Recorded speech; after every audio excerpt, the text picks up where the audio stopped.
And we are live. Welcome everybody to today's live stream. Wasn't planning, actually, this is a very odd one. We got 4 minutes till this starts. Today we are doing live reacting to the Dead Meat Horror Awards. Figured we reacted to the Game Awards earlier this year, and now we can react to the Dead Meat Horror Awards. So actually, let me get the links to the stream sent out to my Discords. I'm doing this on my second monitor over here, which is so convenient. Just okay, so let's see. Copy. Okay, close that. Send this. Everyone. Everyone.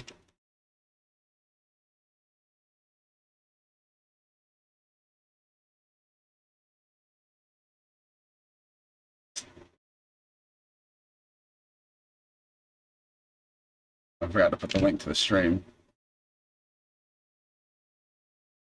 All right. Other Discord servers.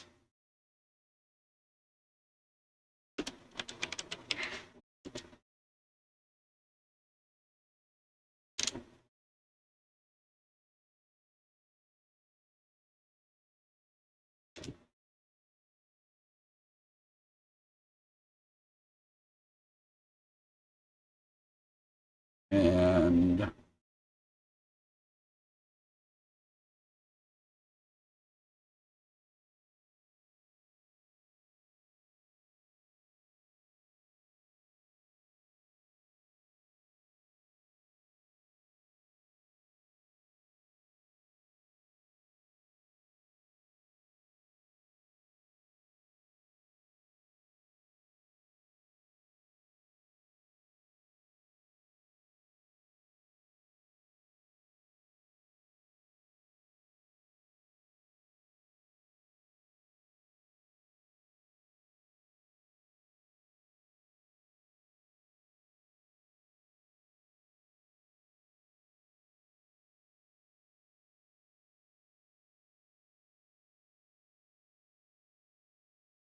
okay, so 2 minutes, guys. This stream starts, or that the award starts.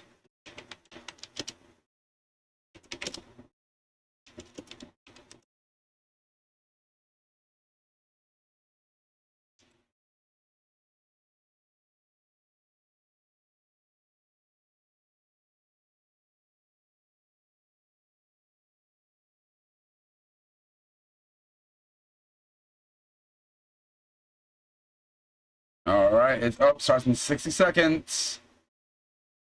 It's about to start, everyone. And not to mention, we got Tricky over there in real life, like monitoring the stream. Is the stream picking up my audio? Okay, it is. Just making sure. Okay. Just making sure. Tricky, do you mind off screen handing me my root beer if there's any left in it? Is there any left in my bottle? Yes, there is. Thank you, good sir. Thank you. All right, let's see. I want to look and see if there's anything in chat. I don't think there will be anything just yet, but we are currently live, so. Oh. Bruh. This stream is more for me. By the way, it's like I wanted to stream this.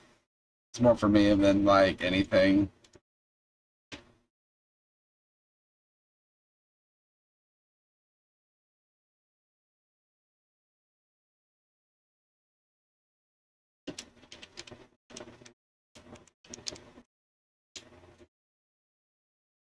trying to see if I can get some AO members to be part of this, because... Oh, it's starting! GMC Sierra. Oh, give me an ad. Audio. My setting of my audio is not being pushed in my headphones. There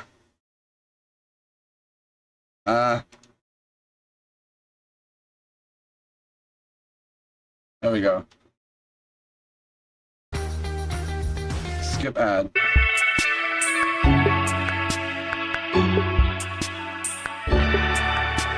Alright,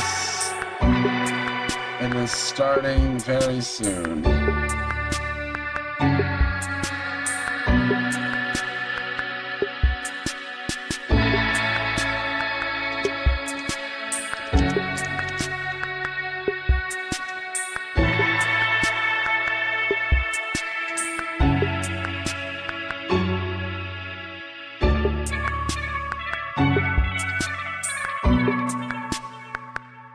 All right, 1 minute.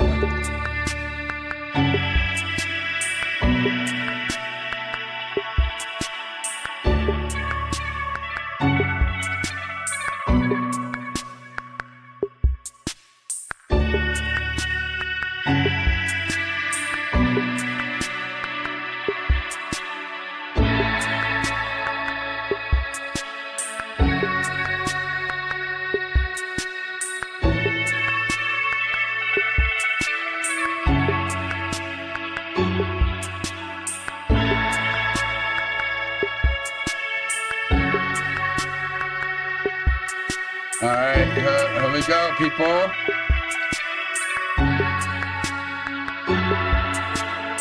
Ten, 9, 8, 7, 6, 5, 4, 3, 2, 1. Here we go, Deadmeat Horror Awards. Every year it's hi Mandel. We get horror movies full of fantastic performances, choreography, and direction. But do mainstream awards recognize them? Wow! Sure, you have your occasional breakthrough, but where's the respect? Where is the love for the films that keep proving themselves commercially and critically? Yeah, justice for mutant mayhem! That's not what I'm talking about. Oh, I'm sorry. I'll go. I am, of course, talking about horror.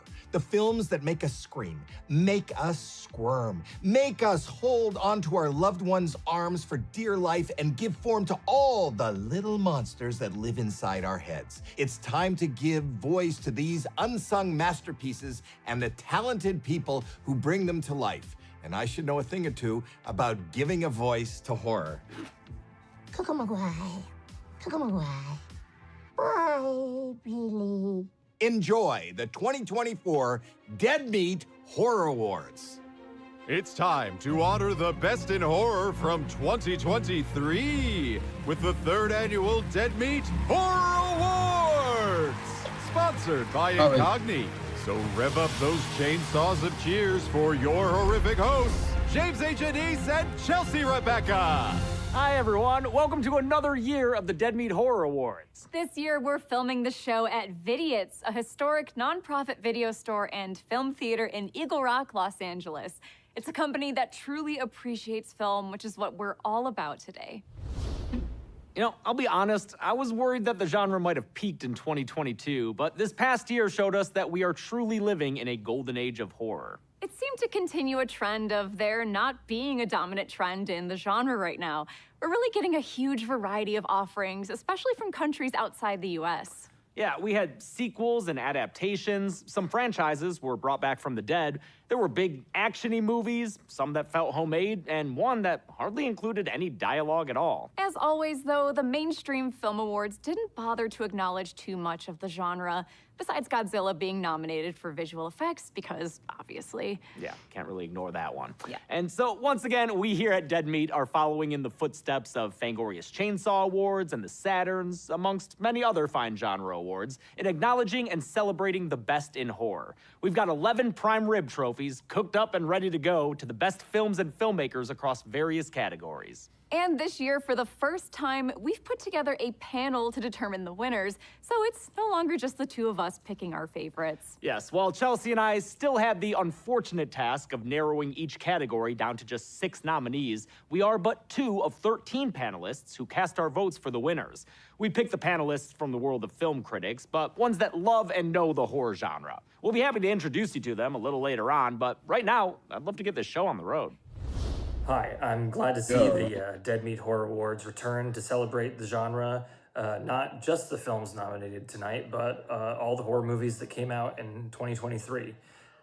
Making a movie, no matter the budget or subject, is a difficult, if not almost impossible task.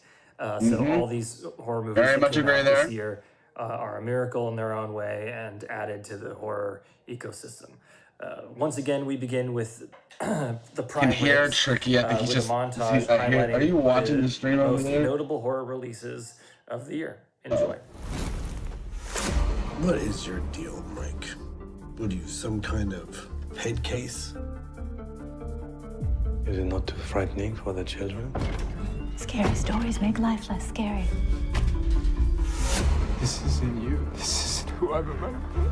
Open up and let us in, Cassie. You don't look so good, Mom. We have to finish the movie. Who gives a fuck about movies? $50 says this is gonna end badly. I'll take that action. I've been worried about being murdered since I was 16. You thought I wouldn't be prepared? Blackening? What was that? This game got bad vibes. No, thank you. Sometimes you have to make tough decisions to protect your family. What is that? I says a great evil. You don't know who it is. No. Really? It is only by confronting the devil that his grip on us is weakened.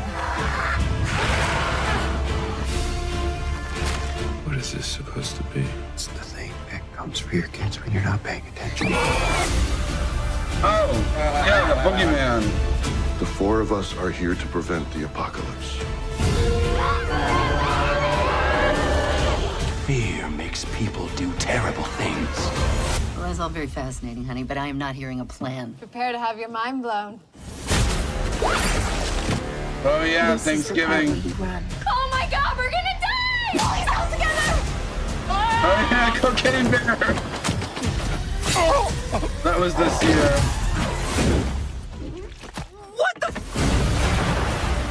We cannot hide from our ghosts, whether they are real or not. Oh, what the heck was that? We have a job to do. You are So, if the Five Nights at Freddy's movie doesn't win a single award here, I'm gonna be super upset. I'm gonna be extremely upset. I let you in. What have you done? I'm not even gonna lie to you, I will be extremely upset. I never get sick of those things. Every year, I watch the montage over and over and over again. Thank you, as always, to Mike Seigan for putting it together. As far as I'm concerned, he's the best trailer editor in town. Our first award celebrates the performers and crew members who bring truth to fiction. Horror movies often see their characters in dangerous situations, especially when a lot of action is added to the mix as well. Of course, the first goal of any film set should be to keep everyone safe. Stunt coordinators and choreographers, and the stunt teams they work with, ensure that we get on-screen mayhem without any real-life tragedy. To present the award for Best Stunts or Choreography, we have an actor who insisted on doing most of his own stunts, even when he was acting in his first film. From 2022's Prey, actor Dakota Beavers. Thanks, James and Chelsea. In Prey, I had the pleasure of performing my own stunts, but I was always kept safe on set because you can't act your way out of an injury. Without skilled stunt performers, choreographers, and technicians, we'd all be out of commission. Thankfully, they were there for the actors in this year's nominees, who had to fall, fly, dance, and die, sometimes more than once. The nominees for Best Stunts or Choreography are Evil Dead Rise. The latest story in the Evil Dead universe features inhuman acrobatics, demonic levitations, and otherworldly torture, all to be expected when Deadites get involved. Stunt coordinator Stuart Thorpe was kept busy lifting, pulling, and dropping actors from wires on countless occasions. Alyssa Sutherland threw herself completely into the performance, not minding when she got banged up and bruised. I had a good egg on my forehead because I banged my head on the camera. The biggest challenge may have come in the film's climax, when actresses Lily Sullivan and the then 9-year-old Nell Fisher spilled out of an elevator alongside 6,000 liters of fake blood. Dang. Megan. When animatronics couldn't suffice, Megan the killer android was played by Australian actress and champion dancer Amy Donald. She worked with movement coaches Jed Brophy and Luke Hawker to develop the robot's physicality. She could run on all fours really quickly. She could rise like a cobra. I gotta, even though I did not like Megan, I gotta applaud. Kylie Norris developed the a lot of character's dance, which included a standing backflip that led to viral fame before the movie was even released. Stunt coordinator Isaac Hammond kept everyone safe, practicing fight scenes with cardboard box replicas and pool noodles, and using wires with stunt performers as needed. Go. Oh. That was not supposed to happen. Meg 2, The Trench. Overseeing Meg 2's blockbuster action was no small task for stunt coordinator Mark Maley, who was challenged by a script that featured constant escalating action and various fight scenes. There's a line in the script that says, wild stunts and action that has never been seen before. Yeah, thanks, writers. A large portion of the movie takes place underwater, requiring actors to work closely alongside diving coordinator Dave Shaw. Jason Statham once again did many of his own stunts, including a spinning jet ski jump that was accomplished with a giant rotating mechanical arm and a chase along a dock that utilized 6 exploding water tanks. Renfield. This direct Another sequel to movie the Universal I didn't, classic Dracula mixes horror, comedy, and a whole lot of action. The cast, most of whom had limited stunt experience, spent months rehearsing and being trained in fighting, parkour, and wire work. Stunt coordinator Christopher Brewster guided them through the blood-soaked kills, gravity-defying action, and fire stunts. It is like every Was Renfield any good? of the stunt world I don't know, I didn't see it. into Was it any this good? movie, and it's really exciting when you get actors that want to put that effort in. A memorable scene in an apartment complex saw Nicholas Hoult use severed arm prosthetics as weapons, as well as use a wire harness to jump 3 stories in the middle of a bloody kill. Scream 6. Directors Matt Bettinelli-Olpin and Tyler Gillette set out to make Scream 6 a grittier, more action-focused movie, reflecting the franchise's shift to the urban setting of New York City. Stunt coordinator Alexandre Cadeau oversaw the film's brutal fight scenes and suspenseful chase sequences, which saw the characters chased good, but I around don't in think the movie is bodegas, gonna win fancy on that. apartments, and derelict theaters. We keep joking that this is a secret action movie. Maybe not. It's a secret Maybe not. movie. Maybe not so secret action. It's a not so secret action movie. The memorable ladder sequence was partially filmed on set using the actual actors, but wide shots were filmed with stunt performers bridging a 5th-story gap between real apartment buildings. Dang. And Sick. Stunt coordinator Eliza Coleman made the most of Sick's modest budget, choreographing several visceral moments. Oh yeah, I still in need the to brutal watch fight that. for survival that spans most of the movie's runtime. Beginning of this was, how can we do an entire movie that's really just one long chase scene? During the film's finale, a 17-second-long fire stunt saw Coleman's daughter, professional stunt performer Whitney Coleman, double for actress Jane Addams. Meanwhile, stuntman Chris Reed played the mass killer throughout most of the film and took a gnarly fall down steep, narrow stairs. And the prime rib for best stunts or choreography goes to Renfield. Well, they showed there, I'd say it Congratulations deserves to it. Renfield for staking first place in the most high-flying award of the night. Back to you guys. Congratulations to Renfield. In a movie with a lot of humor and gore and a Nick Cage performance, it's impressive how much the action and stunts stood out. Well deserved. Most of us are content with using the latest technology for banal purposes. Watching TikTok videos, scrolling through Reddit, playing gacha games, stuff like that. But some geniuses are able to utilize computers for a much higher calling, making monsters that terrify us or creating kills that make us go, wow. As much as we love a good squib or prosthetic, digital effects are a necessary part of modern filmmaking, and an art form unto themselves. To present the award for Best Digital Effects, we have an actress who was the leading part in one of the biggest horror franchises of all time. She's been acting since she was a kid, and she also runs a podcast and performed in the Texas Chainsaw video game. It's Scout Taylor Compton. Thank you, James and Chelsea. Although to some horror fans, digital is a dirty word. Be dishonest not to recognize the ways computer artistry can make the unbelievable believable. Digital effects can enhance their practical cousins, keep cast and crew out of harm's way, and realize the outer limits of our imagination.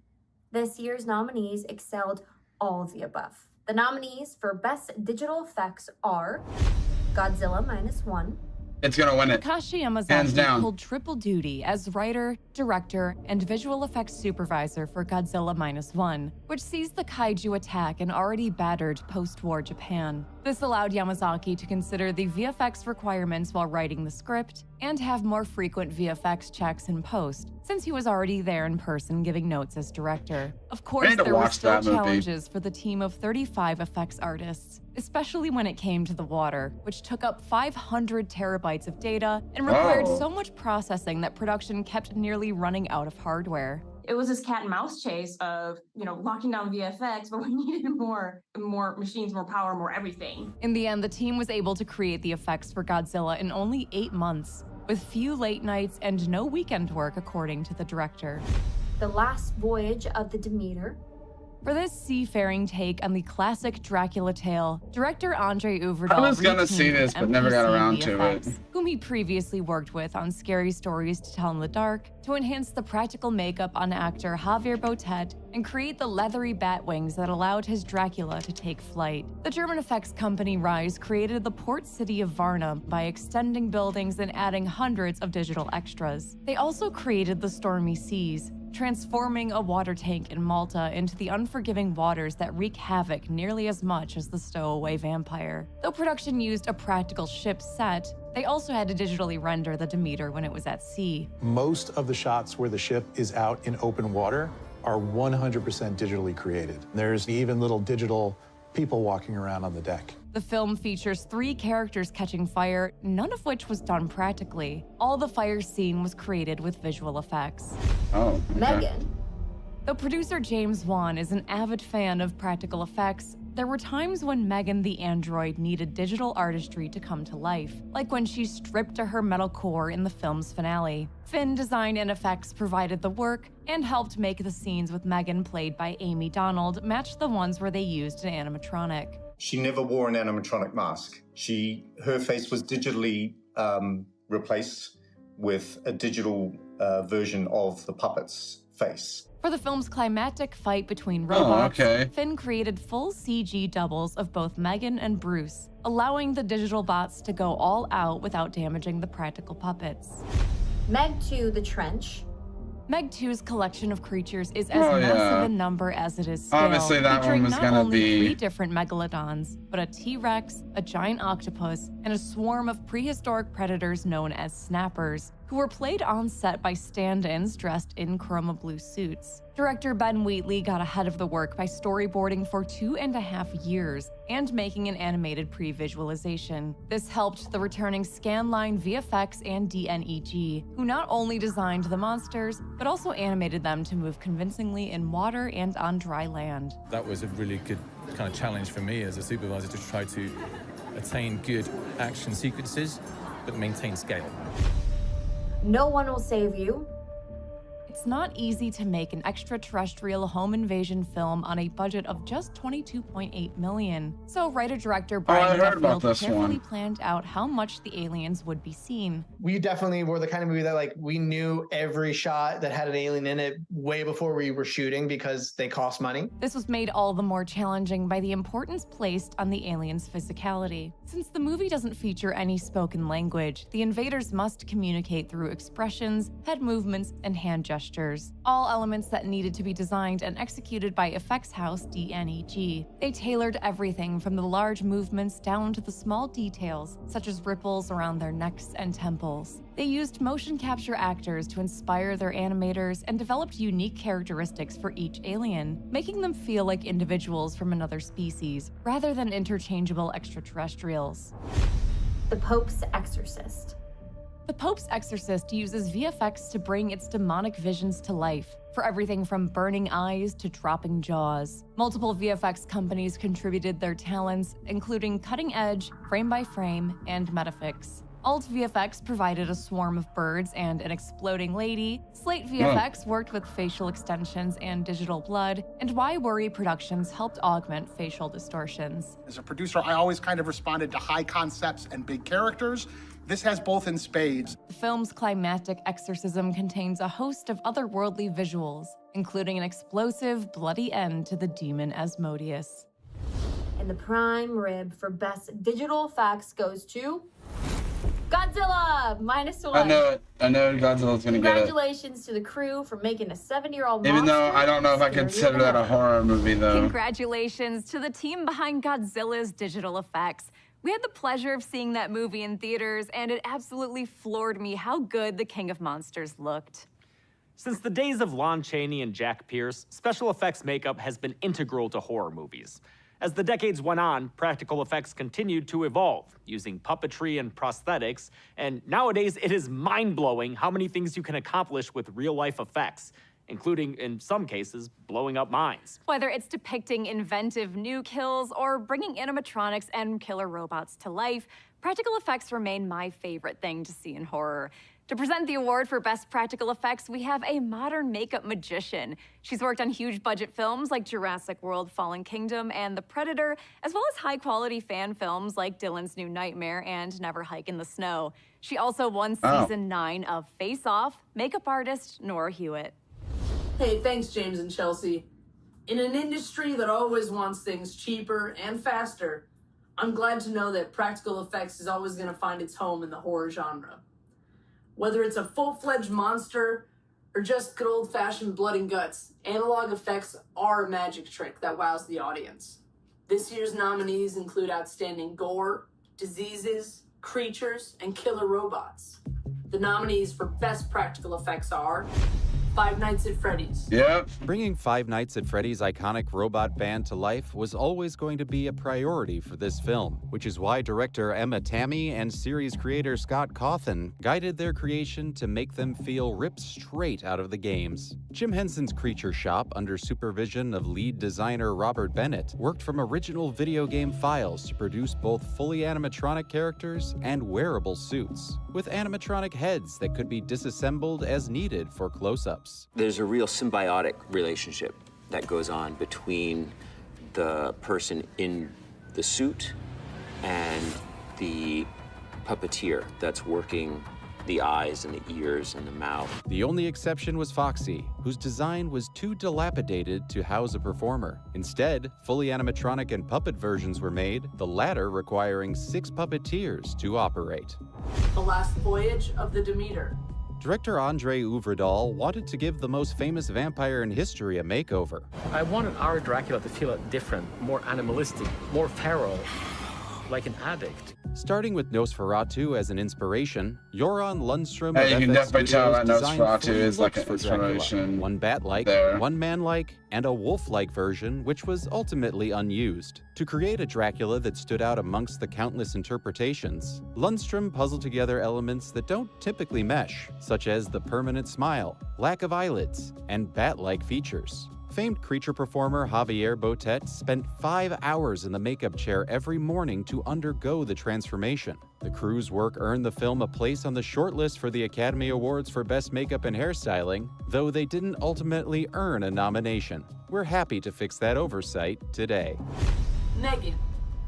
Despite its high-tech story, Megan's filmmakers relied on old-school techniques, like hiding puppeteers instead of digitally erasing them. In every shot where there is the Megan puppet, I'm actually either below frame or directly behind her. You can't see me, but I'm actually there with the puppet. There is no full CGI version of Megan in the movie. Megan was designed by Moro FX Studios, with Kathy C. overseeing the look and Adrian Moro handling fabrication, assisted by the esteemed Weta Workshop. On set, the married couple helped operate Megan's animatronic face, which had 3 different remote controls to individually move her eyebrows, eyes, eyelids, jaw, and lips. Multiple versions of Megan were crafted for various purposes, like a waist-up animatronic, a posable dummy, and a full-body stunt double. Key makeup artist Steph Knight provided the gore, like a prosthetic cheek that gave way to a gory second layer, or fashioning a simple blood tube to spray the actors. In some ways, you don't need to act, you just react, and it's very realistic. Saw X. For I'm the return scared. of John Kramer, He production just saw designer X, and for Anthony now he's Stably doing based this the award. traps on the simpler designs of the first two films, wanting them to seem like things the engineer character could actually build on his own. Stably then built the traps on location with a local Mexico City crew. Once you get into a trap, you're dealing with special effects, prosthetics, VFX, production design, lighting ultimately, and cinematography, and all of those elements have to, come together. As for the victims, Fractured FX fabricated all the prosthetics, from fake limbs to entire bodies, striving for accuracy with anatomically correct organs inside. The results were so convincing even director Kevin Greutert can't always tell the difference in the finished film. So that leg is fake. Thanksgiving. Oh, Thanksgiving Practical was effects really were good so with practical fundamental to effects. Thanksgiving that director Eli Roth had group meetings with the production design, effects, costume, hair, makeup, and art departments specifically to plan the kills. To create the various bodies and their parts, makeup effects designer Adrian Moreau, makeup effects producer Kathy C., and prosthetic makeup designer Steve Newbern worked from 3D scans of the actors. We're able to do different expressions and try out different things where, like, if you're doing a live cast, it really takes like doing the head takes like 40 minutes just for one expression. This allowed them to test and fine-tune different facial expressions before 3D printing a mold from which the final sculpt would be cast. Moreau and C's work is also nominated in this same category for Megan. When Evil Lurks. For When Evil Lurks, director Demian Rugna reunited with special effects artist Marcos Berta after working with him in 2017's Terrified. Rugna estimates that 80% of the film's effects are entirely practical, from prosthetic bodies to puppeteered goats. To conceive that, it's a lot of work in the previous. A lot of work to make the puppets, make two realistic puppets. Since the film features multiple child deaths, full-body prosthetics were made to avoid having the underage actors on set for violent scenes. For the swollen, rotten character who kicks off the possession pandemic, Berta designed an oversized puppet that required 4 performers controlling it from the inside. They moved him with pipes while simultaneously pumping out liquids to create his decaying appearance. Oh, that's disgusting. And the prime rib for best practical effects goes to When Evil Lurks. Oh, come on! Congratulations to the crew of When Evil Lurks for providing us with the kind of mayhem we truly have never seen. Congratulations to When Evil Lurks. This was one of our closest categories in terms of votes, but in the end, Evil won out this time. If you're someone who hates spoilers, award shows are probably pretty tough to watch. We're showing you highlights from so many great films, and the next category is no different. It's time to celebrate the best kills of the past year, so be forewarned. It will spoil some seriously awesome moments for the movies listed on screen right now. You've been warned. To present the award for Best Kill, we have an actress whose character suffered one of the most infamous kills in the history of the genre. She also produces and co-hosts the Scream Dreams podcast, which I am lucky enough to be a part of. From Terrifier and plenty of other films, our dear friend, Catherine Corcoran. Thanks, James and Chelsea. In a genre built on maniacs, murderers, and machete enthusiasts, killers are only as good as their kills. I should know. At their best, kills are celebrations of life, showing off all the interlocking crafts and talents that make them believably grisly. From writing and cinematography to makeup and acting, this year's nominated deaths are an especially lively bunch. The nominees for Best Kill are Max in Five Nights at Freddy's. It only takes one day at Freddy's for babysitter Maxine to meet her end when she gets chomped in half by the titular bear in what fans might call the bite of 23. During auditions, actress Kat Connor Sterling was given a far less gruesome death for her character. That changed during production, and she became a fan of the final product, even when it was nerve-wracking to come face-to-face with the 8-foot-tall Fazbear. So we used one head for me, and then we used the actual big Freddy. And so I found that very unsettling. For the actual bite, stunt double Taryn Terrell was lifted by wires and had her top half digitally erased. It's a surprisingly and refreshingly graphic kill for a PG-13 horror film with a young target audience. Trish in Kids vs. Aliens. Kids vs. Aliens has a plot that's spelled out in its title, and coming from director Jason Eisner, who created Revenge and Hobo with a Shotgun, you know that some kids and/or aliens will be meeting some messy ends. The aliens in this film have run out of gas and need human flesh to fuel their ride home. Enter the Slime Throne. Co-writer John Davies based the design on director Jason Eisner's love of 80s action figure playsets. Jason came over when we were designing it. He brought his own slime pit over, which we really pulled a lot of reference from. The team had only 2 days to film on the Slime Throne set, so when it came to Trish's death, time was of the essence for both actress Emma Vickers and her stunt double Lily Michaud. It took 6 hours to apply a skull prosthetic to Michaud, which was designed by sculptor Anthony Viu and painted by key makeup artist Kyla Nicole. The face piece left her unable to see for the duration of the shoot. We okay? I'm good. I'm good. Valentina in Saw X. John Kramer's return to playing games kicks into high gear with his trap for fake nurse Valentina. She must sever her leg and deposit enough bone marrow in 3 minutes to avoid being decapitated. She obviously fails. It's a trap so violent, director Kevin Greater assumed they couldn't show all the footage they shot. As it turns out, we're able to use all the shots that we did. I don't know what the MPA was thinking, but I'll take it. The kill took 3 days to shoot, switching between different stages of effects. It began with actress Paulette Hernandez working a real Gigli saw against a pad underneath her thigh. Continued with Hernandez's real leg hiding in a hole, while she cut into a prosthetic leg, which was built by Fractured Effects to drip blood and marrow, and ended with a full prosthetic body that fell apart on cue, with monofilament guiding the individual pieces to their marks. It's a kill made memorable by the extensive prosthetics and Hernandez's energetic performance.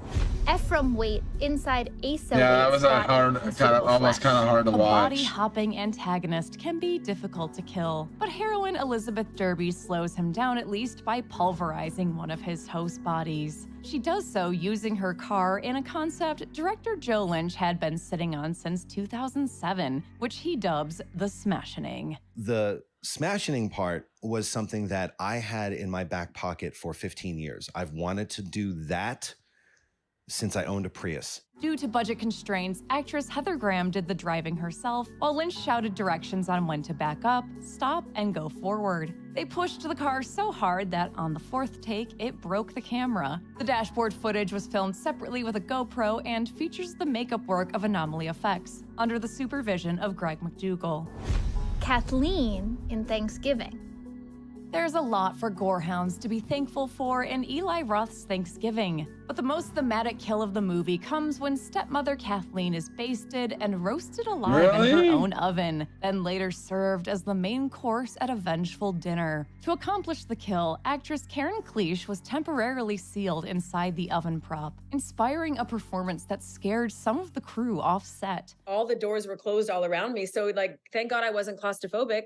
Right? Because it was real. So in that sense, I was able to really play off of the terror of being enclosed. I'm not claustrophobic, but sometimes it was closed. Although prosthetics were applied for the kill, her roasted remains were digitally sculpted based on scans of the actress. Vicky in When Evil Lurks. When Evil Lurks has many gruesome moments, but the most shocking is when director Damian Rugna breaks a horror taboo with a possessed dog attacking and killing an unsuspecting young girl. Child actress Lucretia Neron Telezak was kept safe by combining practical effects from Marco Sperta and digital stitching by visual effects artist Andres Borghi. It's photorealistic, so it has to look like I did nothing there. But everything is actually digitally enhanced. Rugna insisted on using a dog de Bordeaux in the film to avoid more stereotypically violent dog breeds. But even with training by Fabian Gabelli, he discovered on set that the dog actor was almost too lazy to work with. And the prime rib for best kill I'm goes very to curious what's going on here. in When Evil Lurks. Congratulations to the crew of When Evil Lurks. I guess for that such is kind of shocking kill. a shocking Still kill, makes you yeah. scream even when you see it coming. Congratulations to When Evil Lurks for winning Best Kill. Honestly, many of that movie's kills could have been nominated for this award, but we had to go with the one that shocked us the most, for better or worse. And if you're shocked by any of these winners, well, you can't just blame us this time. As we mentioned in the introduction, this year we put together a panel to determine the winners from the nominees that Chelsea and I chose. Each panelist was given 1 vote for each category, and whichever nominee got the most votes won. In the one instance of a tie, Chelsea and I served as tiebreakers. Our panelists come from many corners of the film reviewer world, all of whom have shown a dedication to and understanding of the horror genre. In addition to the two of us, we were joined by Shirai Bohannon, a playwright and co-host of A Nightmare on Fierce Street and Blurty Massacre podcasts. BJ Colangelo, a filmmaker and writer-editor at Slash Film. Prince Jackson, a writer and host of the Nightlight podcast on Bloody Disgusting. Perry Nemiroff, an esteemed host and moderator and the senior producer at Collider. Phil Nobile Jr., a writer and the editor-in-chief at Fangoria. Dolores Quintana, a writer and contributor to many places, including Creepy Kingdom and Fangoria. Kate Sanchez, a film critic and editor-in-chief at But Why Though? Julianne Stipidis, a critic and contributor to Bloody Disgusting, Fangoria, and many other outlets. And Jeffrey Zhang, a writer and the editor and chief critic for Strange Harbors. Rounding out the jury was Dead Meat producer and host Zoran Gavoyich, who you should know from the channel, and Chauncey K. Robinson, a journalist, media critic, and editor at People's World, who wrote and hosts the newest series I here on figured they Dead were Meat, gonna put Production Tales from Hell. She's been working on it for a long time with our Zoran in producer, there. N.K. Vandenberg, who once again put together this incredible award show. Production Tales from Hell premieres in 1 week on Dead Meat on Sunday, March 10th, and we're excited to share with you a trailer for it right now. Cast and crew reported strange happenings during filming that felt like dark omens. One woman passed out and broke her jaw while watching. Was it a lie? A hoax to profit off of a real tragedy? There's actually an infamous picture of Kubrick laughing as he stands around the wreckage left by the fire. He had an illogical hatred for the youngest star of the cast and often felt the urge to want to kill the boy. Hey everyone, it's your Twisted Woman here, Chauncey K. Robinson, and welcome to Production Tales from Hell, where we dive into all the fire and brimstone it took to make the horror films we know and love, and in some cases, the darkness that followed after their releases.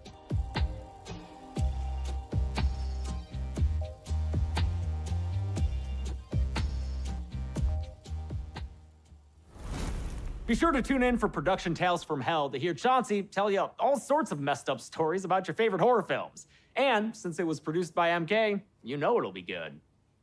Sometimes a horror movie earns its scares through natural disasters or circumstance, but nothing is more memorable than a good horror villain. Whether it's one with an interesting motive or one who's just utterly terrifying, villains come in many different forms. This year's nominees include a kid, a couple of killers, a demon, an entity, and a paranoid android. To present the award for Best Villain, we have a man who's been playing them for decades. He has the ability to be terrifying and hilarious at the same time, whether he's leading the Firefly family or proclaiming that music is his life. He's a veteran of the genre and once played our boss in a music video, Mr. Bill Moseley. Thanks, James and Chelsea, or should I say officers Dunbar and Ophelia. You know, it takes a lot to make a great horror villain. Killer script, committed performance, the latest in slasher fashions, and tools of the trade. I prefer the chainsaw and the claw hammer. When all those ingredients come together, a great villain can take a life of their own, even if they don't have one to begin with, like some of our nominees. The nominees for Best Villain are Eden from Children of the Corn. This prequel to the original film and Stephen King's short story reveals the first spokesperson for He Who Walks Behind the Rose. It's a fiery 11-year-old named Eden Edwards who rebels against the town's adults, including her adoptive father, the pastor. Eden was played by actual 11-year-old Kate Moyer, who got so into character that writer-director Kurt Wimmer changed the script to match her performance. He would rewrite the character the way that I played it. So it was more me than it was like written on the page. In order to find righteousness in her revenge, Moyer played Eden as an environmental activist. Deadite Ellie from Evil Dead Rise. The lead Deadite of Evil Dead Rise quickly became the film's most talked about asset. So it's no surprise that this maternal take on the damned was what won writer-director Lee Cronin the job in the first place. I knew we needed a really great big bad in the story. And that was the kind of idea of taking the mother, like maybe the obviously most secure person within the story, and then subverting her. Creating the look of the possessed Ellie took 2.5 hours of makeup every morning from designer Luke Pulte. And for the later scenes when she merges into the Marauder, 70 pounds of prosthetics were required. Between the prosthetics and the wire work, the performance was an endurance test for actress Alyssa Sutherland. But it paid off. The result is a Deadite unlike any we've ever seen before. CW from Influencer.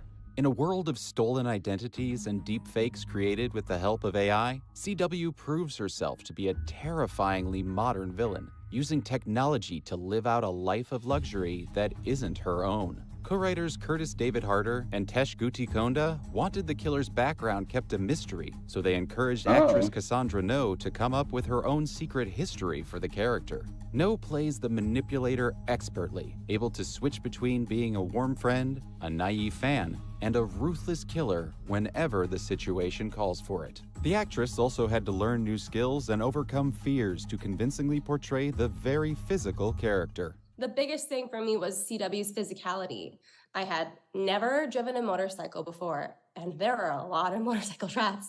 I had a fear of swimming. Megan from Megan. Having previous experience with horror dolls in Saw and Dead Silence, Megan producer James Wan sought to outdo his previous work and make the killer doll to end all killer dolls. The clingy, cutting-edge robot's physicality was based on the calculated movements of Bruce Lee and provided by 11-year-old New Zealand dance champion Amy Donald. Donald performed all her own stunts while wearing a mask for long hours that severely limited her visibility. We've got hand signals. This means I'm really good, and this is get me out of the mask. I can't handle it anymore. For everything Donald couldn't do, Megan was realized prosthetically by Moreau FX Studios and digitally by Finn Design and Effects. Actress and internet personality Jenna Davis voiced the robot, completing the collaboration that gave horror its latest icon. The Entity from Skinamarink. Writer-director Kyle Edward Ball based the omnipotent and nameless entity in Skinamarink on common threads he noticed in viewer submissions in his YouTube channel, Bite-Sized Nightmares. I'm a little kid, I'm in my house, and my parents are missing, and there's a monster. He made the haunting personal by using the same public domain cartoons he watched on a tape as a child and voicing it himself. Without revealing anything more than a blurry face in the dark, the entity managed to embody the monster under all of our beds and brand Skinamarink with its singular sense of dread. A whole movie that's supposed to be analog Carver horror. from Thanksgiving. Co-writer and director Eli Roth has been daydreaming about stuffing a turkey with terror since he was a little boy. And then we're at the parade watching the turkey guy walk around, and I thought, if you chopped his head off, would he run around like a turkey with his head cut off? So these are my thoughts when I'm like a kid growing up in Massachusetts. The idea for the movie's Killer Pilgrim was introduced in 2007 in a fake trailer for the movie Grindhouse. But it wasn't until this feature that he was deemed John Carver, a perfect slasher name that Roth and co-writer Jeff Rendell borrowed from Plymouth Colony's actual first governor. They even based the killer's mask on a rare drawing of Carver from the 1620s. Depending on the demands of the scene, Carver was played by stunt performers Alex Armbruster, Jeff Meach, and Thomas Lorber, or actors Milo Manheim and Patrick Dempsey. He was voiced by Adam McDonald. Prime rib for best villain goes to Megan. I saw that coming. Congratulations to I Megan. feel like it should have been like William Afton, but that's just me. New generation up at night. Way to go, girl. Congratulations to Megan for her win for Best Villain. The character became iconic before the movie was even released, and thankfully she lived up to the high expectations. We can't wait. To me, she didn't. When it comes to playing a character in a horror movie, of course, it's always nice to be top billed. But the supporting cast is just as important, filling in as comic relief or as the compelling villain. They may not be the first on the call sheet, but they're often the first person you talk about when you leave the theater. To present the award for Best Supporting Actor, we have someone whose career has been on fire lately. He's the lead sometimes, sure, but he also stands out even when he's one of many award-winning actors in a cast. Although that could be because of the bongos. He's an incredible guy, and he was our co-star in a Christmassy 5-second film, the one and only Jack Quaid. James, Chelsea, how are you? Jack Quaid here. Thank you so much for having me. Really quick before I get started, which of these two paint swatches should I go with for this wall? The nominees are light green and dark green. Thank you very much. Sound off in the chat. Obviously, the horror genre has been home to many memorable supporting performances. I mean, after all, every slasher needs its potential victims and its potential killers. This year's nominees gave performances that were scary, funny, and frequently possessed.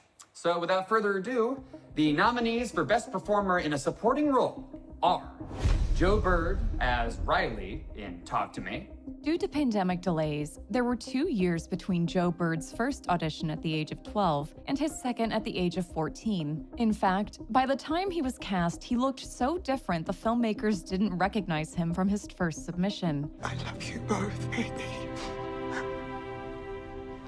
I love you too, Mom. I'm so proud of you.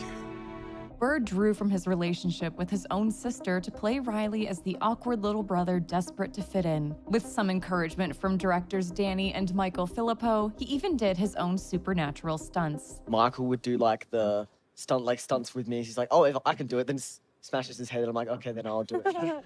Grace Byers as Allison in The Blackening. Despite So far, I haven't seen any of these receiving horror scripts in the movies. past, Grace Byers had always been hesitant about working in the genre. She changed her mind for The Blackening after seeing how it confronted horror's stereotypical treatment of Black characters, as well as broader genre cliches. I know we've all had the experience where we're sitting down, we're watching, we're like, don't go in there, girl. What you doing? Oh my God. You know, and so all of that is actually on the page. The movie's action scenes proved to be a learning curve for her, since the constant adrenaline drained her energy. But Byers was entirely comfortable in the comedic moments, improvising many lines and jokes with encouragement from director Tim Story. This is not my white half talking, Nandi. This is me talking as a whole-ass Black person who just so happens to be biracial. Kyle Gallner as Benson in The Passenger. During production, Kyle Gallner and co-star Johnny I need Birchton to watch that formed movie. a It seems brotherly really funny. trust and agreed to push each other as far as the roles required. I was always grabbing him and throwing him and tossing him around. I was just and, like constantly coming in the next day being like, oh, bruised. look what you did this time. Yeah. Hey, look at this one here. I It's know, like my little but souvenir, my Kyle Gallner souvenirs. To maintain the explosive pitch of Benson, a coworker turned killer, Gallner would walk off set between takes, listening to intense music and screaming. You are 20 years old, and you are already more pathetic than every person in this godforsaken town, and that bugs the living shit out of me. Marin Ireland as Rose in Birth Rebirth. To play an overwhelmed, modern-day Frankenstein who pursues science with an alarming emotional detachment, Marin Ireland worked with medical consultant Emily Ryan to learn the finer points of playing a doctor. Should I be writing something down, Emily? Like, I don't know what people do. Would I be typing it? Would I write? She goes like, well, what you're doing, I would just be making like hash marks. And I was like, I can totally do that convincingly. Ireland found interest in playing a character who uses their own reproductive organs as a tool, and trusted her director Laura Moss and co-star Judy Reyes as they navigated controversial subject matter and an often dark tone. When I was 6, we went to Orchard Beach and we found a starfish. Apparently, I was very taken with it, so we brought it back home. She laid it out on butcher paper, and she told me to cut off its arm. Judah Lewis as Asa Waite in Suitable Flesh. To play Asa Waite and the various souls who hop into and out of his body, Judah Lewis developed each possession as an individual character. My mind was in your body. Well, I guess if anybody ever tells you to go fuck yourself, you can tell them you have.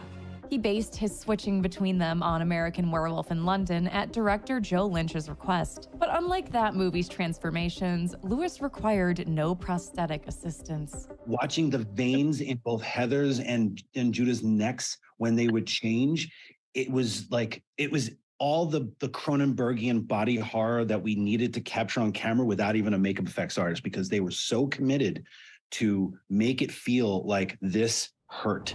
And Alyssa Sutherland as Ellie in Evil Dead Rise. After the loving mother becomes a Kandarian demon, the character of Ellie takes on the same dark sense of humor as previous Deadites in the franchise. Alyssa Sutherland, however, brought a unique bite and physicality to the performance, taking ingenious inspiration from an unlikely source. I watched The Mask, Jim Carrey. Really? That's where it came from. Added a little. That is very, very interesting a to see. little sort of hilarity and joy and like a celebration of just carnage. Although not a horror fan, the former model embraced the character's unnatural movements by studying interpretive dances and practicing them in her hotel room during quarantine. Open up and let us in, Cassie. We can be a big, happy family again. You don't look so good, Mom. Nothing a big old hug and kiss from you won't fix. Open up now. And the prime rib for Best Performer in a Supporting Role goes to... You said make it my own. Alyssa Sutherland for her performance in Evil Dead Rise. Okay. Alyssa, congratulations. You were wonderful in bringing everything. Ellie to life and undeath, if that's even a term. Thanks, guys. Have a great rest of your night. Congratulations, Alyssa. Congratulations to Alyssa Sutherland, who completely transformed herself as a Deadite in Evil Dead Rise. Her performance alone makes the film unforgettable. As much fun as playing support is, there's no greater pressure than being the lead in a film. You become the face of the project. If it's good, you might win praise, but if it's not well received, you might unfairly get the blame. It's a risky role to accept, but a great leading performance can make a movie worth watching all by itself. To present the award for Best Lead Actor, we have a man who not only acts, but hosts, writes, does comedy, and is just a cool guy. He's a true blue horror fan and plays the lead role in the just-released Shudder film, Destroy All Neighbors. Our friend, Jonah Ray Rodriguez. Thanks, James and Chelsea. Center stage is a tough place to be in a horror film. Whether you're in constant danger or the one doing the constant endangering, your performance sets the tone and the terror for the entire film. Even the scariest monsters can come off cute and cuddly if we didn't believe that our hero was truly afraid of them. And so this year's nominees give us plenty of fear to believe in. So here are the nominees for Best Lead Actor. Melissa Barrera as Samantha Carpenter in Scream 6. When she signed on for 2022's Scream, Melissa Barrera hoped to expand on the character of Sam Carpenter in sequels, and even presented her ideas to the filmmakers while Part 6 was being written. It wasn't just like the tough girl, the protective older sister that like has all these walls up. I was like, what happens when those walls break down? And we didn't get a chance to see that in the fifth one. In this second outing for Sam Carpenter, Barrera brings nuance and complexity to the final girl, exploring a woman haunted by the traumas of the previous film and her own familial ties. It's not your fault. And I know I shouldn't care what people think. It just sucks being this hated. Tobin Bell as John Kramer in Saw X. Oh, he did a great 19 years and 9 films since the original Saw was released, Tobin Bell found unexpected depths to the character that made him a horror icon. John's a magician in a certain way. Sometimes what you see is not what you get with him. Bell reasserts John Kramer as a desperate man running out of time, extracting previously unseen hope, fear, and humanity from one of the most infamous killers in the genre. With a career-best performance at age 80, Bell finally shows us a Jigsaw who is more than just the self-righteous game master we've come to know. The reality is, I'm dying. I am dying. You have to face that, but our work's not gonna end. Caitlin Dever as Bryn in No One Will Save You.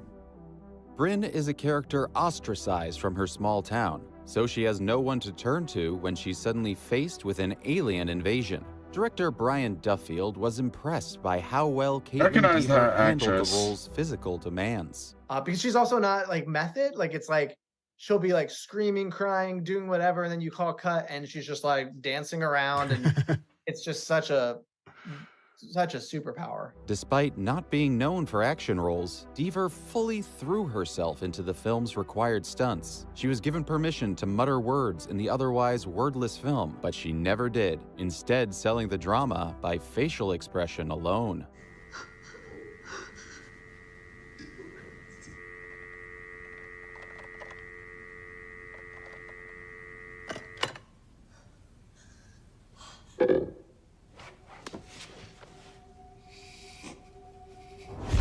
Ryunosuke Kamiki as Koichi Shikishima in Godzilla -1. When Ryunosuke Kamiki was first cast as Shikishima, he had never seen a single Godzilla film. まだまだゴジラに関しては新人なので、皆様が、ゴジラファンの皆様がですね、僕たちのことを引っ張っていって、いただけたら嬉しいなと思っております。ぜひ。 To get a sense of his co-star scale, he wrote Godzilla the Ride: Giant Monsters Ultimate Battle, which was also written and directed by -1's Takashi Yamazaki. To explore the human side of his character and his traumatic past as a kamikaze pilot, Kamiki studied the lives of war veterans and tried to carry their survivor's guilt with him in his daily life during production. Natalia Soleon as Valeria in Huersa, the Bone Woman. Although unfamiliar with the legend of Huseras, Natalia Soleon was drawn to the title's metaphorical reference to Huseros, holistic bone setters of ancient Mayan tradition that she compared to chiropractors. The popular thing is that you are going to be healthy if you are like in the correct place. Soleon focused on what she called the physical design of her character, developing her movement and physicality to help tell Valeria's story.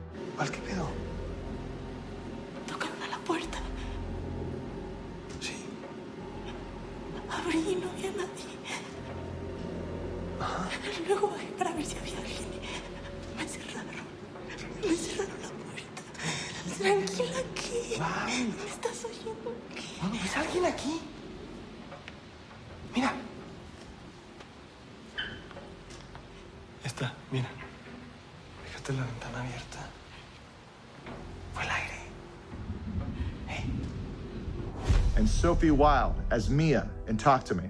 Directors Danny and Michael Filippo were so impressed by Sophie Wilde's audition that they sacrificed $1 million from the budget to cast the unknown actress as their lead. Wilde was the first cast member to act out her character's possession, and the directors gave her free rein to play it however she liked. She would give us so many different variations, to the point where she said she felt like she'd lost her mind, and she was just riffing and talking. The resulting performance was so powerful, the rest of the cast based their own possessions on hers. I have this recurring nightmare. I'm looking in the mirror, but my reflection is gone. Like I don't exist. And the prime rib for Best Lead Actor goes to Natalia Soleon for her performance in Huersa, the Bone Woman. Congratulations to Natalia for her heartbreaking performance in the face of a bone-breaking ghost. Congratulations to Natalia Soleon for an emotional performance that made the metaphorical literally terrifying. No matter how many horror movies you watch, it never makes it easier when you lose someone in real life. And that was made clear to me this past year. In addition to my personal loss, we sadly said goodbye to many people who contributed their talents to the genre. From actors to filmmakers to poster designers, each of them spent at least some of their time on this earth contributing to the movies we love. They will forever be a part of us in that way, and they will forever be missed. Here is our in memoriam for those we lost over the past year.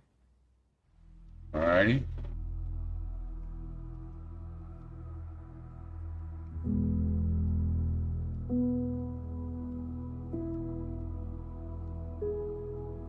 Aww.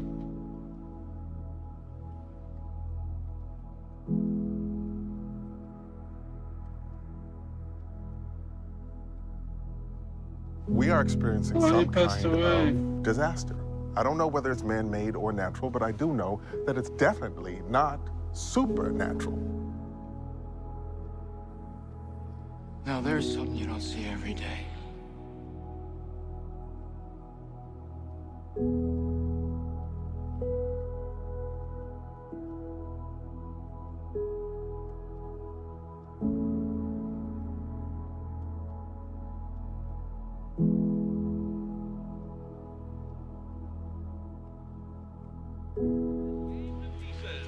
darn. Oh, I didn't know that. Right, really? Oh, I didn't know that either. Oh.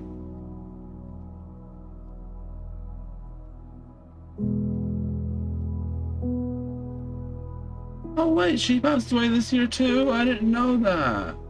Or last year. Oh, I didn't know that either. We're immortal, Buffy. You can do anything. Listen, I didn't know.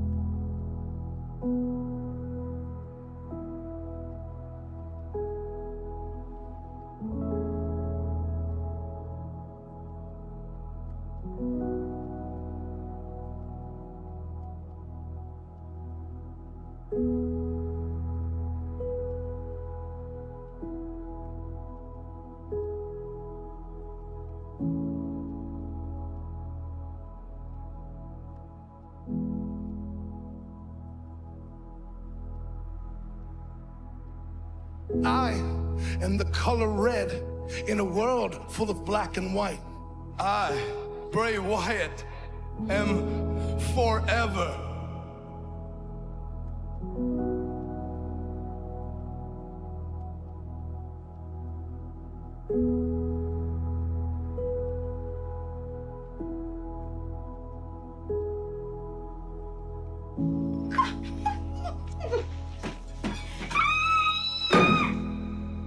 I who others fear.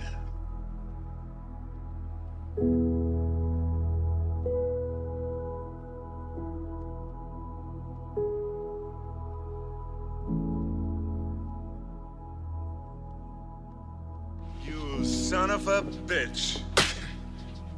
Okay. I did know when to quit, huh? Damn good to see you, Dutch.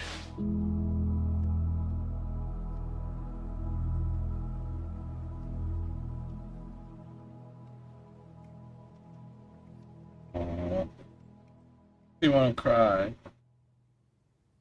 We lost a lot of good people this year, but we'll always remember them and the joy they brought to us, each in their own special way. As we just saw from the various credits in that montage, it takes a ton of people to make a movie. But the person most associated with a movie's quality, for better or worse, is the captain of the set, the director. A director works with every department to achieve their vision for a film, especially the cinematographer to make sure everything looks just right, and the actors to make sure their performances all fit the tone of the project. A good director will leave a movie feeling coherent and satisfying. To present the award for Best Director, we have a man who started his career as a cinematographer for music videos and the legendary Spike Lee. Eventually, he began directing his own films, including the harrowing Juice and the horror films Demon Knight and Bones, as well as dozens of TV episodes on Dexter, The Walking Dead, and The Wire. We are honored to have him, the immensely talented Ernest Dickerson. Thank you, James and Chelsea. You know, oh yeah, I recognize this guy. Seeing that behind the scenes of some Walking Dead stuff. Cast and crew united. Directing is demanding work even on the best of days. And it is a testament to this year's nominees that they kept the nightmares and the horrors on screen and off the set. And so, the nominees for Best Director are Michelle Garza-Severa for Huesera, the Bone Woman. While Huesera is full of bone-crunching horror to propel its story, Michelle Garza-Severa paid equal attention to the more mundane fear at the film's core: domestication, and all the demands it places on women like protagonist Valeria. It's like, okay, we exist.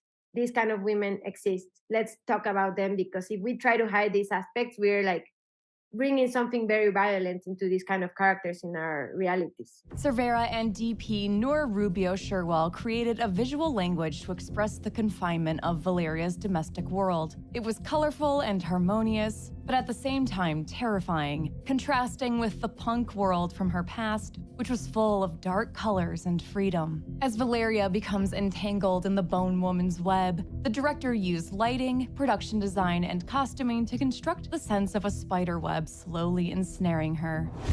Lee Cronin for Evil Dead Rise. When creating Evil Dead Rise, So far, Lee the Cronin nominees sought have been to shown. bring a I'm new rooting for element to this. the beloved series. Only I've seen so to far. do that, he created a family as its central characters, but made sure not to sacrifice the franchise's trademark chaotic violence. To me, it was the energy, the scare factor, and the entertainment, and that was the thing I wanted to carry to Evil Dead Rise. Cronin tried to keep the movie playful by showcasing the blood and gore in a way that didn't feel too grim and never lingering on suffering for too long. He worked with DP Dave Garbett to use camera tricks like split diopter shots, which allowed him to avoid cutaways without sacrificing important details, resulting in scenes that constantly kept the energy moving.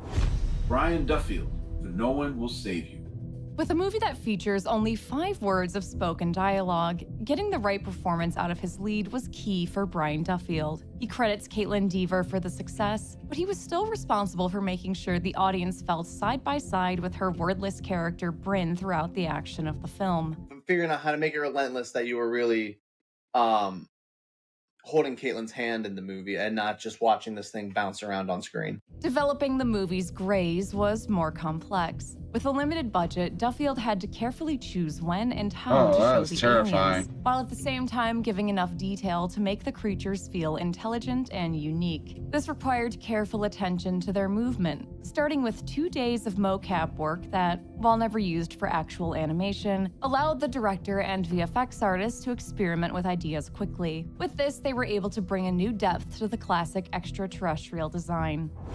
Gerard Johnston, for Megan. Directing the first breakout horror movie of 2023, I will agree that that movie was very well directed. I do have to give Megan who had that. recently become a new father. Watching how we were so easily just relying on devices to occupy our kids' time or to educate them, it was really, that to me was horrific. It's part of the reason Jon Stone, who considers himself more a director of comedy than horror, wanted to bring his comedic edge to the project. Creating the film's campy tone required him to carefully guide every performance, including the team of people portraying Megan herself, her designers, puppeteers, actress, and voice actress. Jon Stone threaded the needle of comedy and horror and shaped Megan into the viral sensation it became. Danny and Michael Filippo, for Talk to Me.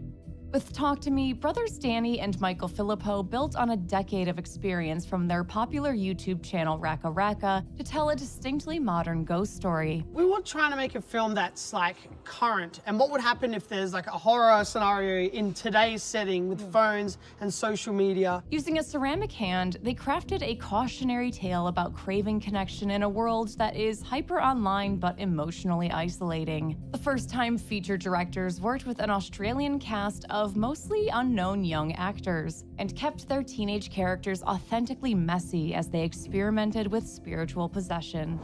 And Demian Rugna, for When Evil Lurks.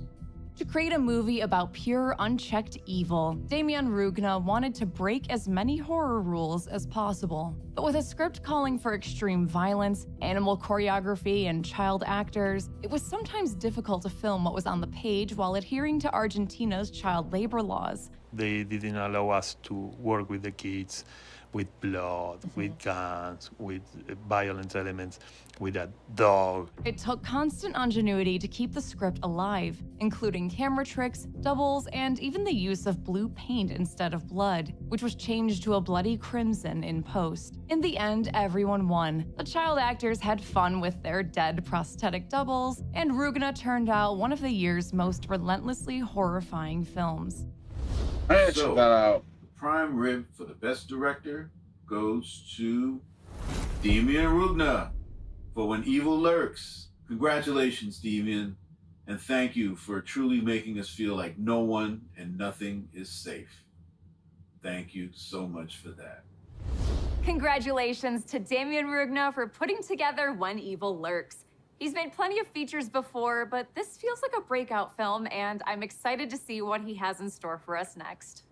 We knew last year that we wanted to find a different way to pick winners, and as mentioned, we settled on a jury of film critics. That way, it wasn't just the two of us picking our favorites, but it still avoided turning every category into a popularity contest. But you know what? Popularity contests do have their purposes, like finding out what you, the viewer, likes. Just as we did last year, we put out a poll on social media and received 23,000 votes to determine this year's fan favorite award. To announce the winner, we've got the third host of Dead Meat. He's the channel's fun uncle and defender of all things graboids and krites. Our wonderful friend and the man behind They Talk, Zoran Gavoyich. For all the fluids that get spilled on screen, it's the fans that are the true lifeblood of horror. They keep that black heart beating. And despite all the esteemed opinions collected for these awards, it's your collective vote that matters most. You're the ones that show up, buy a ticket, or borrow your parents' streaming password, and keep this genre going. And boy, did you show up for this one. So many votes were cast in order to determine this winner. And so I'm happy to announce the prime rib for fan favorite film goes to Talk to Me.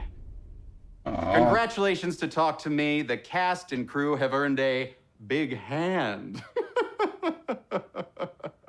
I'm not touching that thing. Congratulations to Talk to Me. I'm so glad this movie resonated with horror fans so much. We're proud of the Filippos for catapulting themselves from YouTube content creators to fully fledged filmmakers. And who knows, maybe we'll join them one day. Long franchises can be found all over the film industry today, but I think it's safe to say the horror genre had the first claim. Universal Monsters saw early remakes and shared cinematic universes, and the slashers of the 80s were well known for their seemingly endless sequels. When horror fans like something, they want movie after movie featuring the same characters or killers. Very, very Even true. when the quality doesn't hold up throughout the series, it's nice to have something familiar and comfortable. To present the award for Best Remake or Sequel, we have a man who has produced more sequels than I could ever even hope to count. And counting is literally my job. His production company has many long-running franchises, like Subspecies with 6 films, Evil Bong with 9, or Puppet Master with, no joke, 15. From Full Moon Features B-movie veteran, Charles Band. Thank you, James and Chelsea. Remakes and sequels return horror to its simplest form, as scary stories told around the campfire. If they terrify us enough, new storytellers will continue to carry on their tradition with fresh voices and further chapters. This year's nominees reimagine vastly different legacies in ways equally satisfying and surprising. The nominees for the best remake or sequel are Evil Dead Rise. The 5th installment in the franchise, Evil Dead Rise is an American film that binds the previous films together by books of the dead, unleashing the latest volume on a single mother, her 3 kids, and their estranged aunt in a crumbling Los Angeles apartment complex. Mom? Mommy's with the maggots now. The film was written and directed by Lee Cronin. It was produced by Rob Tappert and executive produced by Sam Raimi and Bruce Campbell, all founding members of the franchise. Please, help me, Betty Boo. Only my sister gets to call me that. Godzilla -1. The 33rd installment in the original kaiju franchise, Dang. Godzilla -1 lot is of a movies. Japanese film that celebrates the character's 70th anniversary by taking the series back to basics with a reimagining of the first attack.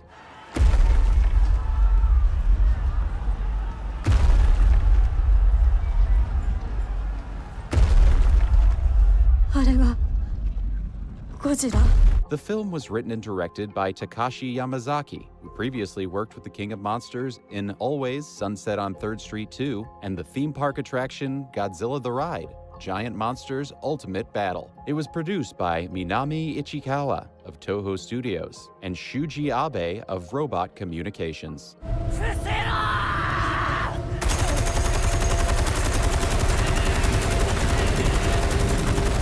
Hell House LLC Origins, The Carmichael Manor. The 4th installment in the found footage franchise, Hell House LLC Origins The Carmichael Manor, is an American film that sheds shocking light on past haunts through a seemingly unrelated tragedy. What's on their video is 4 nights of completely perplexing and unexplainable nights of footage. Whoever sees this That's the best disclaimer I can give. The film was written and directed by Stephen Cognetti and produced by Joe Bandelli, both of whom have overseen the franchise since the first film. So where you're losing me is you mock all these places that we go to because, oh, they might be haunted, but then when a place actually might be, you want to leave? Saw 10? A so-called interquel that Come takes on, place Saw's between gotta get Saw and this. Saw 2. Saw Saw X X is has an gotta get American this film one. that resurrects John Kramer as a victim who falls prey to a fraudulent miracle treatment for his cancer in Mexico. All of you promised dying people. Dying people! You could save their lives. The film was directed by 7-time franchise editor and 3-time director Kevin Greutert and written by 3-time writing team Peter Goldfinger and Josh Stolberg. It was produced by Mark Berg and Oren Kulis, who have overseen the franchise since the original Saw. I'm not ready to do this without you. You are ready. You are ready, and you can. Scream 6?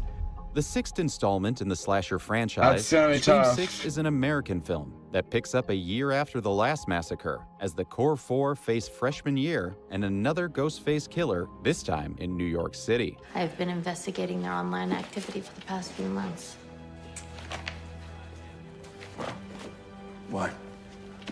They take a special interest in Ghostface attacks. The film was directed by Matt Bettinelli-Olpin and Tyler Gillette of Radio Silence, and written by returning collaborators James Vanderbilt and Guy Busick. Vanderbilt also produced the film alongside William Sherrick and Paul Neinstein. Maybe it's time someone made a buck reporting your death. You know you're like the 10th guy to try this, right?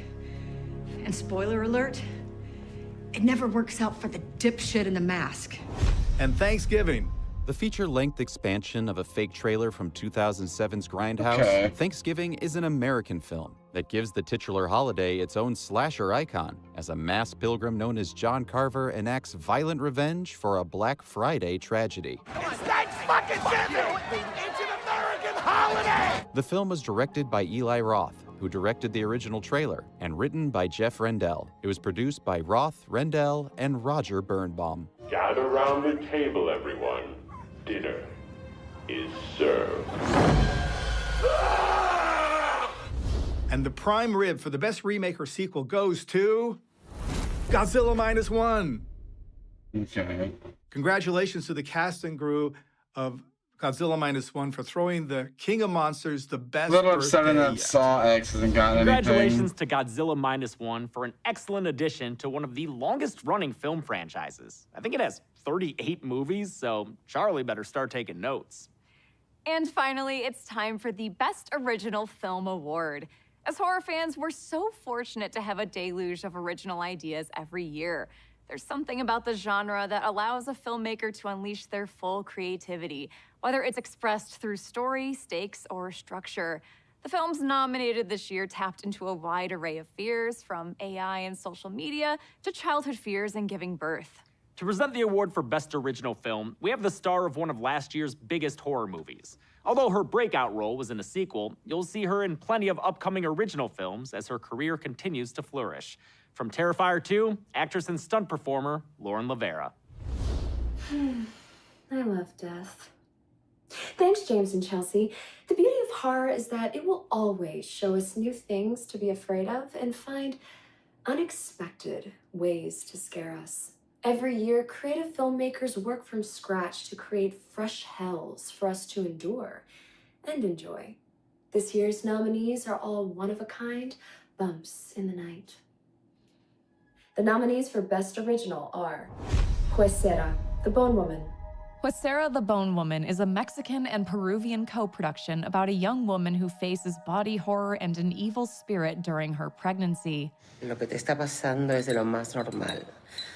Cuando una se convierte en mamá, siente que se está partiendo en dos. Y espérate al parto. Literal. Sientes que se te parten los huesos. The film was directed by Michelle Garza Cervera, making her feature debut, from a script co-written by Cervera and Abia Castillo. It was produced by Paulina Villavicencio and Eder Campos.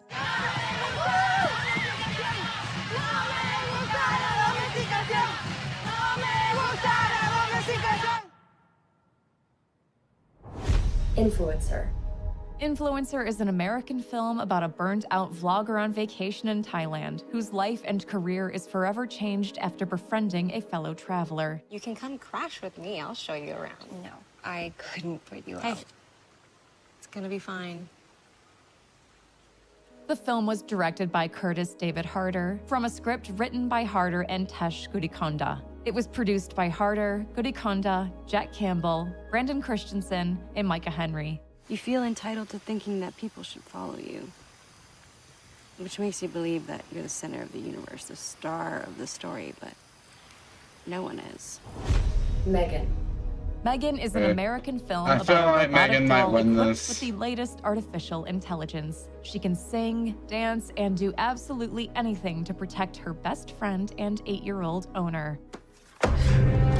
Megan, what are you doing? Couldn't sleep. Occupational hazard. The film was directed by Gerard Johnstone and written by Akela Cooper from a story by Cooper and James Wan, who previously collaborated on *Malignant*. Wan also produced alongside James Blum. How could you just discard me like some cheap dollar store trinket? Because you killed people. Oh, big whoop. Listen, humanity kills every day just to make its own existence more tolerable. Skinamarink.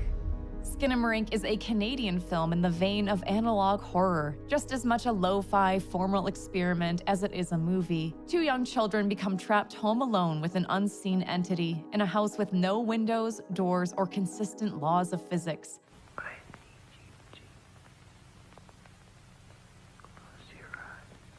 The film was written and directed by first-time director Kyle Edward Ball on a budget of just $15,000 and produced by Dylan I thought Pierce. she was about to say on a budget of $15. Talk to Me. Talk to Me is an Australian film that turns supernatural possession into a party game. But one grieving teen takes things too far when she sees it as a way to reconnect with her dead mother. As soon as she lets it in, it cannot go for more than 90 seconds. Am I clear? What happens after 90 seconds? Don't want to stay. The film was directed by brothers Danny and Michael Filippo, founders of the popular YouTube channel Raka Raka. It was written by Danny Filippo and Bill Hinsman, based on a concept from Daily Pearson. It was produced by Samantha Jennings and Christina Seaton. I like you. Oh shit, not you then. When Evil Lurks. When Evil Lurks is an Argentinian and American co-production that follows 2 brothers as they try to quarantine a demonic entity. In the process, they unwittingly cause a pandemic of possession. Pensé que rezando íbamos a poderle curar. Le hemos prendido su velita al santo. La iglesia murieron, doña. The film was written and directed by Damian Rugna as his follow-up to 2017's Terrified. It was produced by Fernando Diaz and Roxana Ramos. Leo, no usé arma. Ayúdame a encontrar a mi hija, hijo de puta. No usé pólvora, Leo. Es la hermana de tus hijos, basura. Ayúdame a encontrarla. No vas a buscar un perro. Vas a buscar un demonio.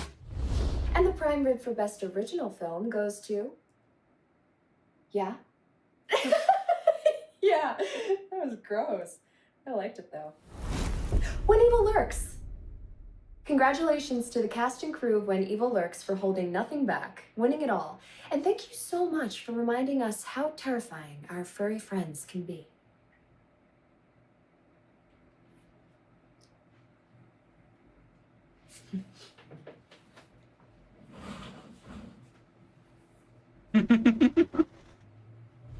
Congratulations to When Evil Lurks, completing its sweep tonight. It won all 4 categories in which it was nominated. Highly impressive and well-deserved.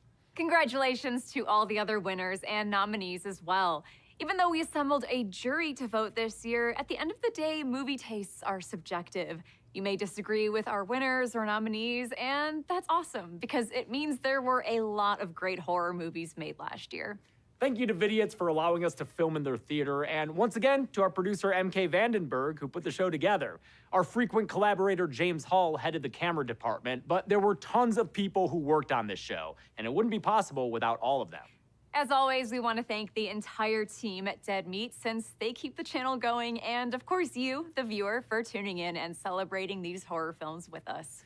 Now that we've done this 3 times, we've made it a pattern, so tune in next year as we keep it going. Until next time, I'm James A. Janice. I'm Chelsea Rebecca. And this has been the Dead Meat Horror Awards. Be good people.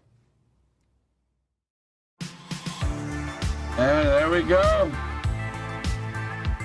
We have reacted to the Dead Meat Horror Awards 2024.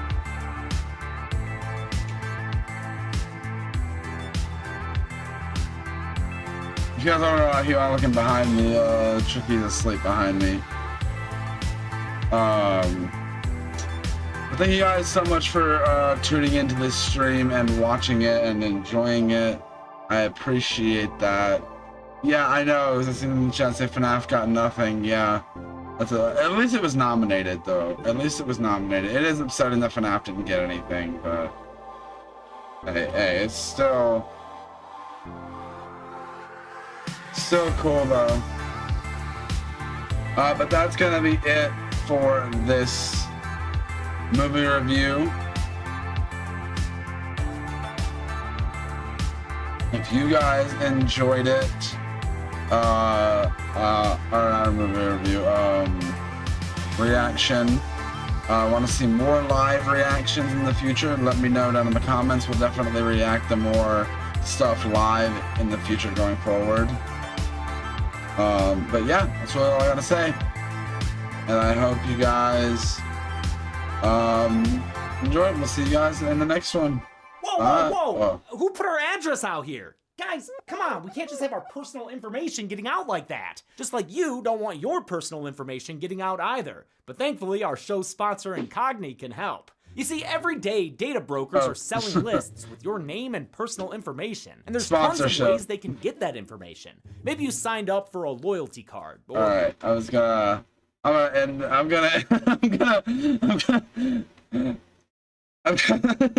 fact that it's ended with a sponsorship. I don't know. But yeah, I feel like with the credits, most people is like left already. Like,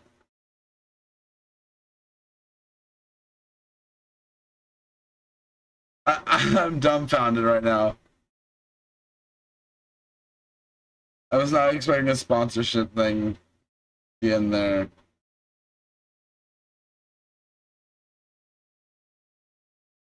/deadmeat and use code deadmeat to get 60% off. Do that if you want to use this service. Use code deadmeat or click the link below to take your personal data off the market. All right, we're all good here?